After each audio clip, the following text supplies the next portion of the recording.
جب بھی اللہ کی یاد آئے نا تو ہمیشہ یہ بات یاد رکھنا کہ اللہ نے پہلے یاد کیا ہے تو آپ نے یاد کیا، کیونکہ تم چاہ بھی نہیں سکتے جب تک اللہ نہ چاہے۔ تو اپنی نیکی کو اللہ سے جوڑنا، یہ اللہ کی توفیق ہے تاکہ تکبر نہ آئے، تو ہدایت کا راستہ کھلتا رہے گا، دروازہ کھلا رہے گا۔ اور جب بھی غلطی کرو اپنی غلطی کو دوسرے سے منسوب نہ کرو، اس کی وجہ سے دیکھو یہ ہو گیا، سارے جھوٹ بول رہے تھے تو میں نے بھی جھوٹ بول دی، اب سارے جھوٹ بول رہے ہیں تو آپ نے کیا بولنا ہے؟ سچ بولنا ہے۔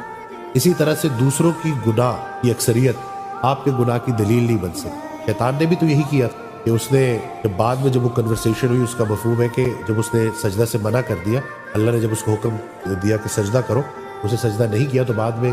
اس کا مفہوم تھا کہ آپ نے وہ بات صحیح طرح سے نہیں سمجھائی، تو یہ نہیں کہ اس نے فوراً اپنی غلطی اللہ پہ ڈال دی۔ کہ آپ جب بھی اللہ کی یاد آئے نا تو ہمیشہ یہ بات یاد رکھنا کہ اللہ نے پہلے یاد کیا ہے تو آپ نے یاد کیا، کیونکہ تم چاہ بھی نہیں سکتے جب تک اللہ نہ چاہے۔ تو اپنی نیکی کو اللہ سے جوڑنا، یہ اللہ کی توفیق ہے تاکہ تکبر نہ آئے، تو ہدایت کا راستہ کھلتا رہے گا، دروازہ کھلا رہے گا۔ اور جب بھی غلطی کرو اپنی غلطی کو دوسرے سے منسوب نہ کرو، اس کی وجہ سے دیکھو یہ ہو گیا، سارے جھوٹ بول رہے تھے تو میں نے بھی جھوٹ بول دی، اب سارے جھوٹ بول رہے ہیں تو آپ نے کیا بولنا ہے؟ سچ بولنا ہے۔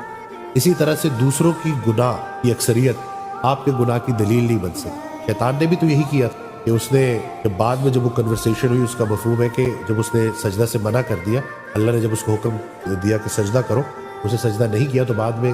اس کا مفہوم تھا کہ آپ نے وہ بات صحیح طرح سے نہیں سمجھائی، تو یہ نہیں کہ اس نے فوراً اپنی غلطی اللہ پہ ڈال دی۔ کہ آپ جب بھی اللہ کی یاد آئے نا تو ہمیشہ یہ بات یاد رکھنا کہ اللہ نے پہلے یاد کیا ہے تو آپ نے یاد کیا، کیونکہ تم چاہ بھی نہیں سکتے جب تک اللہ نہ چاہے۔ تو اپنی نیکی کو اللہ سے جوڑنا، یہ اللہ کی توفیق ہے تاکہ تکبر نہ آئے، تو ہدایت کا راستہ کھلتا رہے گا، دروازہ کھلا رہے گا۔ اور جب بھی غلطی کرو اپنی غلطی کو دوسرے سے منسوب نہ کرو، اس کی وجہ سے دیکھو یہ ہو گیا، سارے جھوٹ بول رہے تھے تو میں نے بھی جھوٹ بول دی، اب سارے جھوٹ بول رہے ہیں تو آپ نے کیا بولنا ہے؟ سچ بولنا ہے۔